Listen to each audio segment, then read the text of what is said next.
And welcome back. Now this week we've got a quick video on this device you can see at the front here.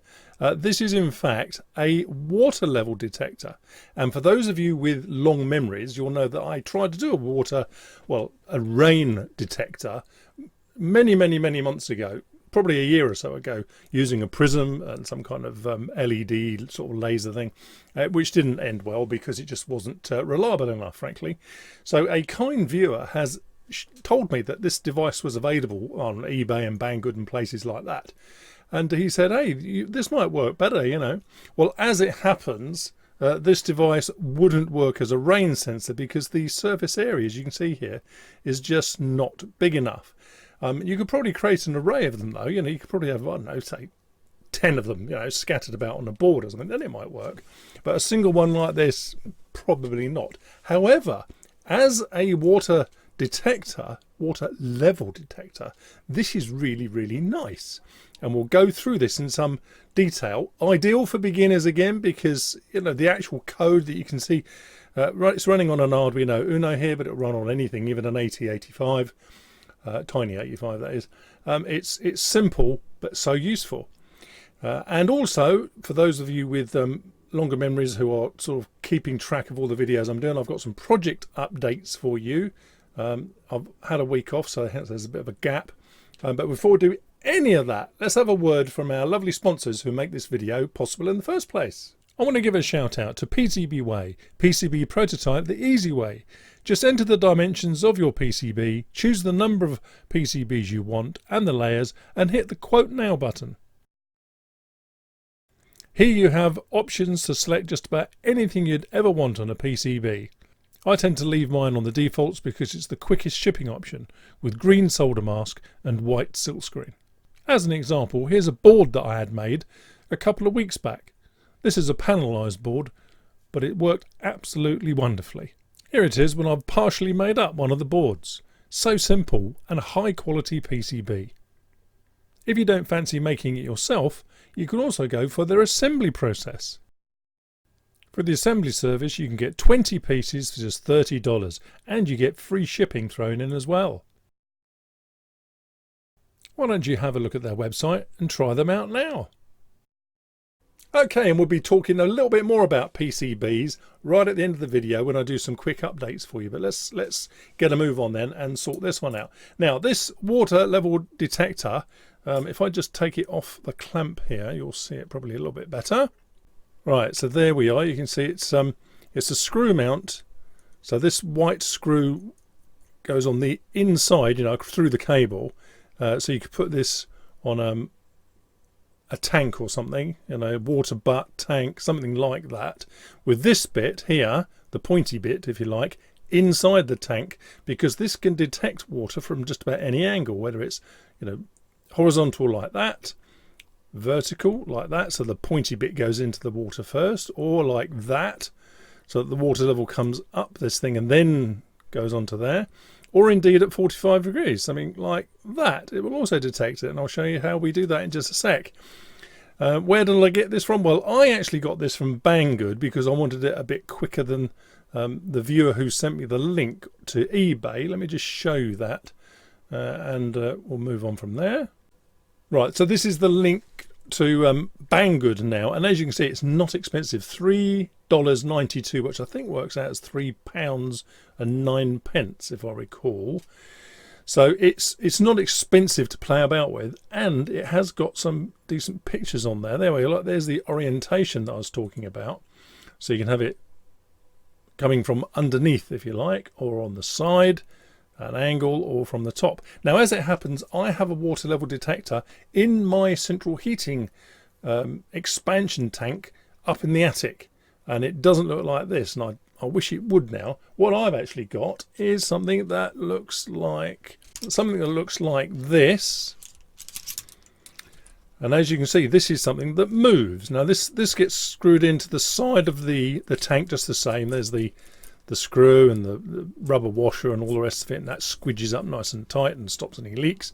But what happens is, as the water comes up, it lifts this bit up here to about that sort of angle, and then that closes. This is a magnet in here, and it closes, I guess, a reed switch in here, so this just becomes short circuit, and you can detect that yes, the water's reached this level. And that works very well, actually. I mean, it's been there for 2 or 3 years now, and that's fine. But of course there is this movement, and the trouble with water is it's insidious, isn't it? It gets in everywhere, and the stuff in the water, you know, chalk, minerals, whatever, can get into these little hinges here, and just when you think it's okay, it gets stuck, and then, you know, let's hope it's not connected to something like a pump or something, because that would be disastrous. If it's just an indicator, I guess it'd say it's empty when it's not. But yeah, anything with a moving part like this is going to be prone to, well, wear and tear, but I wouldn't have thought that was a problem. But getting all that hinge stuff in there could be. However, something like this is not going to be prone to wear and tear because it's totally sealed. Well, so they say. This is sealed at the back here, and obviously all that is just one big plastic housing.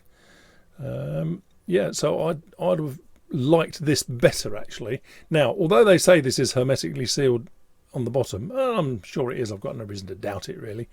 My personal preference would be to have it so that the water didn't really get to this bit. So if this was through the tank sideways, that's fine, because nothing gets wet this side. It's just here, or on the top.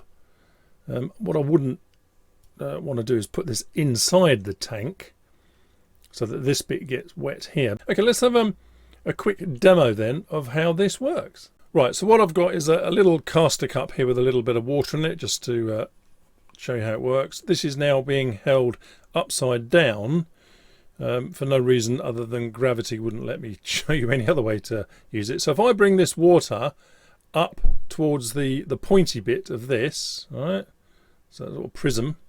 So if I bring that up and let it just touch it, well, you heard that as well as I did, and that's the detection. How easy is that? Well, it's a 4-line sketch, really. All right, might be 10. Let's have a look at the code. Right, this is the very simple sketch then. It's running on an Arduino Uno, and I'm using the Arduino IDE to do it. What you're seeing on the right-hand side there, over here, is the debug window or serial monitor. And what's that is reading, these numbers down here, 900s, is the analog value, because I've got this plugged into A0. Because what I didn't know at the time, I thought, is this like a graduated value that, you know, goes from 1023 all the way down to 0, depending on how much water it detected? Well, as it happens, yes, it is an analog value, but the transition happens pretty quick. So yeah, let's watch what happens if I'm just going to bring this up to the detector again. Let me bring the workbench on in a little window. So as I bring it up, watch what happens to the debug value. So it went to 15, then 1, and then back up again as soon as I let go. So whilst, yes, you could say this is an analog value, it in some ways not really. It's not graduated. It's not like it can detect a little bit of water and then more water and then more water. It's either on or off, I think, really. Now, the connections for this, luckily, somebody in the comment section of that product on Banggood has come up with a circuit diagram, which is jolly useful. So this is the circuit diagram. Now, the device has 4 wires on it, and as you can see, it's got white. Can you see that? White. Where are we? There. White, blue, red, and yellow. So the only thing this needs is 2 resistors, 4.7K from the yellow to ground, it says 380, I believe there. I haven't got my glasses on. 380, 390, whatever it is, from 5 volts to the blue, and then ground here and positive on the white. I used values similar to that. I think I used a 5 point something K here, and I think I used a 3 or 470 up here, but whatever, it works. So that I'll put that little circuit diagram for the device in the GitHub, because I obviously can't put it into the video description. So that's cool. Without that, we'd all be running a bit blind, really, and I don't know how people work these things out sometimes very, very carefully, because imagine if you connected up 5 volts directly, say, to the blue here and ground to red. Well, obviously 5 volts is going to go through that diode and blow the thing up. So I don't know how many got damaged while this person figured out what the circuit diagram was, but I'm very glad they did. So that means the sketch then looks something like this. Right, so we define a beeper pin on pin 11 just because it was easy to put it in there. In fact, if you look at the hardware, you see that the beeper plugs into, that little tiny one, can plug into pin 11 and ground without me having to do anything with DuPont cables. So it's just ease of use, really. The serial, what do we do in serial? Well, okay, we have the serial monitor set up, define the beep pin as an output and then set it low. That's it, right? So if you're not actually doing a beeper, you want something else to happen, you don't need to do any of that. So we're reading the analog value from A0 because that's where I've plugged in this device, basically the junction of the yellow output, which also goes to ground, 4.7K or 5.6K to ground, doesn't matter which. So the output from that signal goes into A0. I suspect, but I haven't tried it, it would work on a digital pin as well because it's low enough. I print out the water level. That's what you're seeing over here. A lot of all this printout here. That's what you're seeing there. Oh yes, just before we move on, you notice I'm using here, look, a uint 16_t.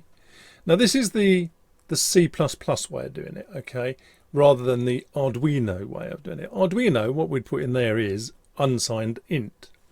Now that's great, and obviously they've done it because it's easy to do and easy to understand. In fact, you don't even need the unsigned bit, you just put int, which would be a signed int by default. But what I've done this deliberately to say, look, first of all, that int and unsigned int is Arduino speak. If you want to speak in C++ or C, you want to use this sort of construct. So the U at the front is the unsigned bit. Int is the same as the Arduino, it's an integer. But what sort of integer? You can have 8-bit integer if you want, but we want 16 bits, which is the same as what the Arduino one is, so 2 bytes, because we need to hold a value bigger than 255. Remember, an analog input can be anything between 0 and 1023. In fact, as you can see right now, over here, we're at the 900s. Well, that wouldn't fit into 8 bits, so we'd need to use 16. And then _t means it's a type. That's just the standard way of doing it. They all end up with _t rather. Now you might think, if you're a beginner, oh, that scares me. I don't understand that fully. And I say, fine, don't use it then. Just use the same as I got up here, unsigned int, or indeed just int, which is a signed int. We're not going to go below 0, so it's wasteful, if you like, or at least not logical to use a signed integer, but it'll work just the same. All I'm putting this in for is just to sort of prompt you a little bit to think, look, you know, in the real C++ world, you tend to use that rather than unsigned int. Okay, just a little nudge in that direction. So here I'm saying if the water level is below 100, that was a pure guesswork when I was writing this, and of course, as we found out, it drops pretty much down to 0 to 10, something like that. And then we just do a triple beep, or a double beep rather. And as I say, this is a good beginner's project. I mean, if you're a beginner, how else could you write that? The reason I ask is because you should always adhere to the DRY principle, D-R-Y. Don't repeat yourself. And yet here we are, we're going high, delay 50, low, delay 50, high, delay 50, low. Oh, but there's no delay at the end of that one. Any idea why? So that could be done in a slightly different way, a slightly better way. Better, okay. I mean, if it works, doesn't it? Okay. And then we just slow things down a bit because I didn't want a zillion outputs here. I mean, we're getting 4 a second as it is. That's more than enough. And that's it. That's the entire sketch. I mean, look, the whole thing, top to bottom, it's literally, without all the gubbins, you know, the serial output, it literally is, you know, 4 lines or so.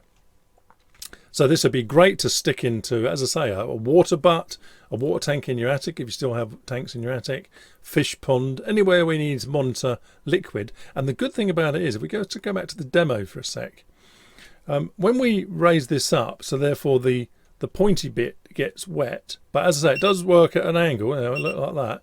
As soon as you take it off, so this is still wet effectively, and if I put my fingers all over it, you might, no, we're not, well, oh, there we are. Look, I've just managed to get enough water on there to make it go off. But what I'm trying to make the point here is that it gets wet, makes the noise, but as soon as you take the water away and the last drip has gone, it stops. So it doesn't continue beeping when the water is gone, which is excellent, really. It's not a moisture sensor, it really is a water sensor, and it works because inside here you've got a diode, a light emitting diode, probably infrared, possibly, going on to a light sensitive transistor, just like that circuit diagram. Here we are. So we got the light sensitive part of the receiver here, and this infrared, presumably infrared, because I can't see any light in that, sending out light around that prism. And the whole point about that prism, as I know from experience in my previous video, is that the light bounces off these sharp edges at 45 degrees, and it bounces back inside. So if you shoot light out of here, or try to, it will hit the inside of this chamfered edge and bounce back straight in. But as soon as you have a water droplet on there, it allows light to escape. So, and that means that the light will not hit the resistor in that case. Now, so the breadboard setup that I've got here is just the two transistors and this plug. Now, this plug that it comes in, it's actually a JST type plug, if I unplug it. So this is a JST plugged into, normally this would plug into a female receptacle of the same type, and it's keyed, so you can't plug it in the wrong way. And I think the receiver even has some kind of clip on it, so it can't be pulled out. But luckily for us, I haven't got one of these receivers, by the way. So luckily for us, though, it does match exactly 2.54 millimeter, 0.1 inch header pins, which is what I've used here, as you can see. Cool. Not bad, eh? So as I say, the price is pretty low. Now, you can get them from other places, so let's have a quick look at that. Right, so this is Banggood. We've already had a look at that. Oh, there are, of course, some other water level sensors. If we click over to this other one, so you see there's a whole raft of water sensors that you can get. Mostly they do have moving parts. In fact, this stainless steel one you see over here, I think that's something like I've got a right angled one though, so it comes in on the side of the tank, and this little floaty bit on here you can see is pointing upwards, and as the water level comes in, it raises that little float and sends a signal out. And of course it works pretty well actually, but I would have preferred this one, I have to be absolutely honest. So there's, oh, there it is again, look. Oh, that's more expensive. Why is that more expensive than the one we just seen? Interesting. Well, I'll let you find that out. Yeah, that's more the one I've got, but at right angles, not straight like this. So it comes in the tank, and then this bar, if you like, bends upwards. So yeah. Okay, the eBay version is over here. Well, that's from China, so $2.02, so that's a little bit cheaper. $2.06. Oh, 187 there. Well, I'll just have a quick look at one of these, make sure that it's the same. Yep, exactly the same. Look, if we hover over there, the sensor bit behind my head is exactly the same, and the plug bit, there it is exactly the same as well. So yeah, they're available on eBay as well. I'll put links in down below. Remember that my Banggood links are affiliate links and may help this channel financially. The eBay ones are not. I guess AliExpress must sell it as well. If I find it, I'll put a link in on that as well. Cool. That's pretty much it. I'll put the sketch for what it's worth up on the GitHub as well. And it's really very, very simple. That I'll put the breadboard layout on the. I'll draw it out again and put that on the GitHub as well, because I know that beginners can struggle to translate circuit diagrams into breadboard layouts. And yes, I know I should be using fritzing for this, but I'm not at the moment. So I'll just draw it out in pretty colour felt pens, and I think that'll have to do for now. Cool. Well, that's it then. It's all over and done with. I mean, I wish I'd used this in my header tank in the attic, but this wasn't around then. So thanks very much to the viewer who sent me that link. It's really, really useful. I hope you found this useful. Ideal beginner project again, where you can actually add some value to, you know, your household or fish pond or water butt, whatever you like. Great. Okay, now for those of you who have been following my videos over the last few weeks, there are some video updates coming along, or project updates coming along. Okay, not least with the PCB Way PCB for Benny's airing cupboard dark detector thing. All right, so if you're not interested in all this and you haven't been watching, why not? Why haven't you been watching these videos? Come on, guys, go back and watch a few, and then you'll be able to catch up with all the rest of it. If not, you can skip across to that time there showing there, because that's the end of the video, and a few more bits going on there. Otherwise, stay with me. Cool, you're still here. Right, let's have a few updates then from those projects that have been bubbling around for the last 2-3 videos. Right, project update number 1. This is the Benny Dark Cupboard project. Remember that Benny goes into my airing cupboard without us seeing him, and he can get trapped in there, and a neighbour's cat goes into his kitchen cupboard and all that. Basically, this is a dark place PIR movement detector. Okay, so the update was, I've got the PCB back. In fact, there they are there. 2 of them in a single panel. I've constructed one of them, pretty much done in the construction. That's all working okay. That's just a serial USB to serial converter I've got on there, just so I can read the output. That's it's not quite done enough for me to put it into the case, but the good news is all these mounting holes and things where I want to mount the back on and all that, they all match up exactly, really nicely, and the 2 holes in the middle there, and you can just about see it behind that cable there, they match up with the 2 holes here in the battery pack, which means I'll be able to screw it on one way or the other.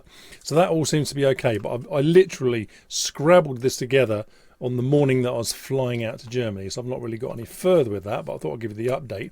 The other thing about this is that PCB, as you saw, was from PCB Way. It says it up there.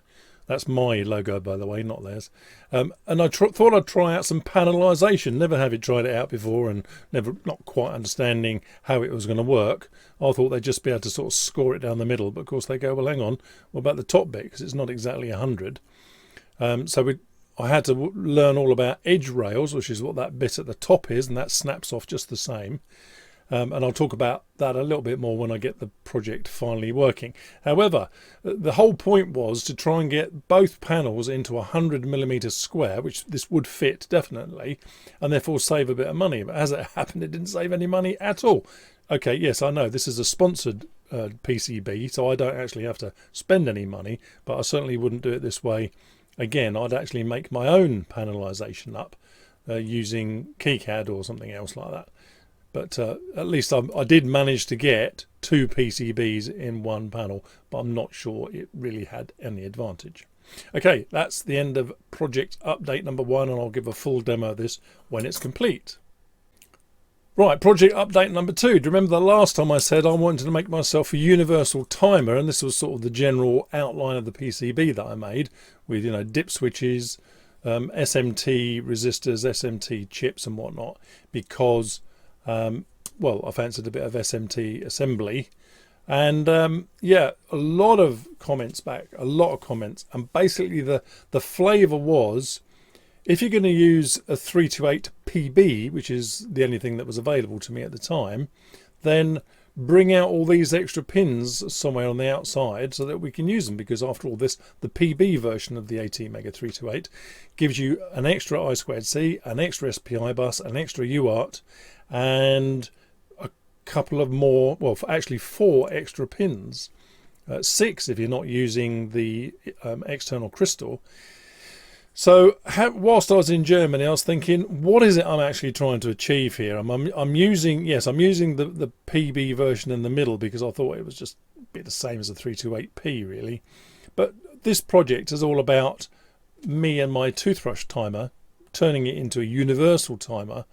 So I think all this is a bit much. And some of the comments that came back were, why don't you create your bit of the timer, basically this, you know, the 74HC165 plus the dips and the resistors and all that, and the beeper and the coin cell, create that as a daughter board for a standard Uno, Nano, whatever, and just plug it in on top. And I thought, that could indeed work. And then I could create a different board for the ATmega 328 PB, basically grab one of the many V3 Uno boards out there, or Nano, and modify it slightly so that we don't connect pins 3 and 6 to VCC and ground. Also allow the other 2 pins that are available now somewhere on the edge. You know, we can't squeeze them in because there's no room, and then existing shields wouldn't work. But I'm thinking now, yes, scrap this. This is not going to work.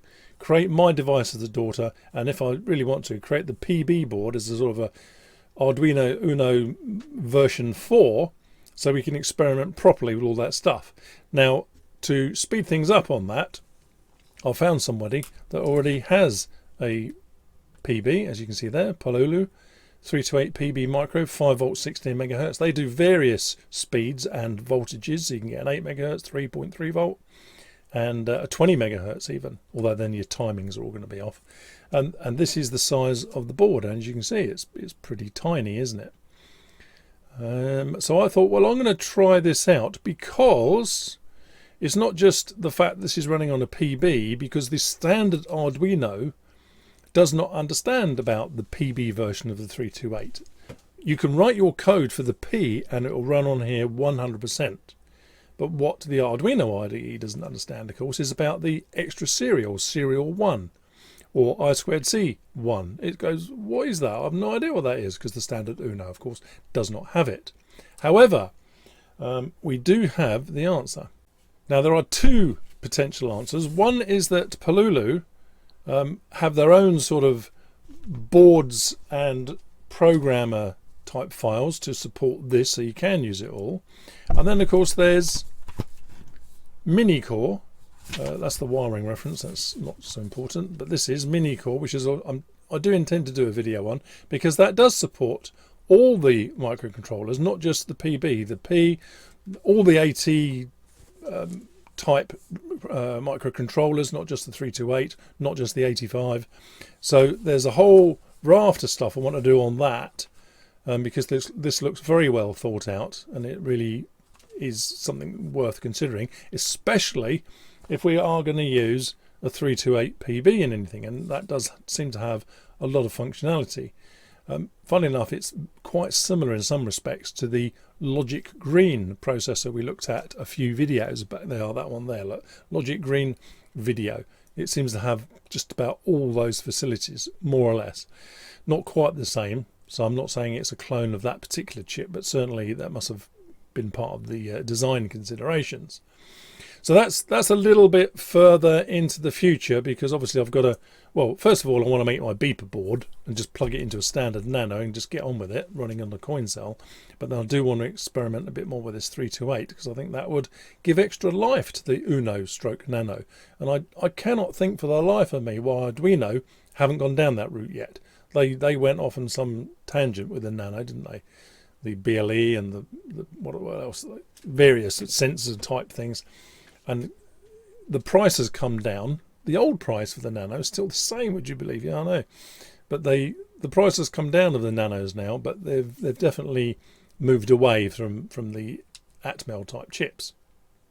So maybe there's some scope for us to improve that going forward. Okay, that's it then. All the water sensor stuff and the project updates, that's it, it's finished. Thanks very much for watching. If you think this was useful, please do click on the like button below, because that tells YouTube this was a valuable video for people. You know, give it the old thumbs up. Do please put comments down below, or questions, or things you want to know, or just general observations. I'll try and answer those as well. And yeah, remember the GitHub, there's all stuff in the GitHub. I don't know why, but I would say GitHub's up there and the video stuff is down there. I don't know, it's one of those things strange about my brain. Okay, thanks very much for watching. See you in the next video. I hope you're finding these videos useful and interesting. There are plenty more videos to choose, and a couple are shown below. And if you'd like to subscribe to this channel, just click on my picture below and enjoy the rest of the videos. Thanks for watching.